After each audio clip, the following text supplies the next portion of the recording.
Sorry sir, പക്ഷെ സാറിന്റെ കവിത കലക്കി. ഇനിയിപ്പോ സാറിന്റെ കവിതകൾ ഞാൻ ദിവസവും റിപ്പീറ്റ് ചെയ്യും, എന്നിട്ട് സ്വന്തമായിട്ട് തന്നെ കൈയടിക്കും. ഉലാലാ. അയ്യോ പാവ ഉലാല, ഇവൾ ചെയ്യുന്ന എന്താണെന്ന് ഇവൾക്ക് പോലും അറിയില്ല. ഞാൻ ഇവൾക്ക് വേണ്ടി എന്തൊക്കെ കാര്യങ്ങളാ ചെയ്തത്, എന്നിട്ട് എനിക്കൊരു ബൊക്ക് പോലും കൊണ്ടുവന്നില്ല. എന്റെ പിള്ളേരെ, തോട്ടത്തിലെ പൂ പൂത്തോന്ന് നോക്കാം. നിങ്ങൾ കളിച്ചോണ്ടിരിക്കെ, അപ്പോഴേക്ക് ഞാൻ എന്തെങ്കിലും കഴിക്കാനുണ്ടാക്കാം. ആ വരൂ, നമുക്ക് പോയി കളിക്കാം. ഓക്കേ. അത് തെറ്റല്ലേ കിറ്റി? ഒരു പൂച്ചയായ നീ നായോടൊപ്പം കളിക്കാൻ പോവാണോ? അതിലും നല്ല നമ്മൾ ഖന്ന സാറിന്റെ കിച്ചണിൽ സഹായിക്കുന്നതല്ലേ. എന്നും അശുഭ വാർത്തകളാണല്ലോ സ്ഥിരമായി പത്രത്തിൽ കാണുന്നത്. കിറ്റി, ഇവൾ നിന്നെ പോലെയാണല്ലോ എന്നെ കുറിച്ച് ആലോചിക്കുന്നത്. Hey, okay. താങ്കൾ കൈയടിക്കൂ.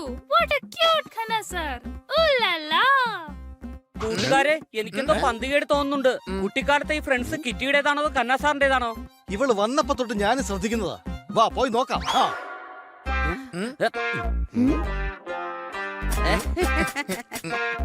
ഇതിപ്പോ കണ്ടിട്ട് രാജാവിന്റെ ദർബാർ പോലെ ഉണ്ടല്ലോ.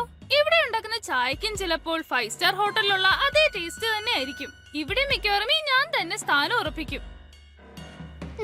കിറ്റി, ഇന്നലെ രാത്രി അടുക്കളയിൽ വെച്ച കെണിയിൽ ഒരു എലി കുടുങ്ങി. കേക്ക് എടുത്തോ, വിശന്ന് തുടങ്ങി.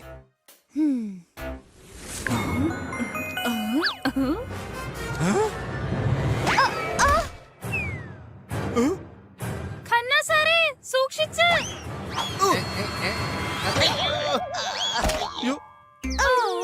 സൂക്ഷിച്ചൊക്കെ നടക്കണ്ടേ കിറ്റി?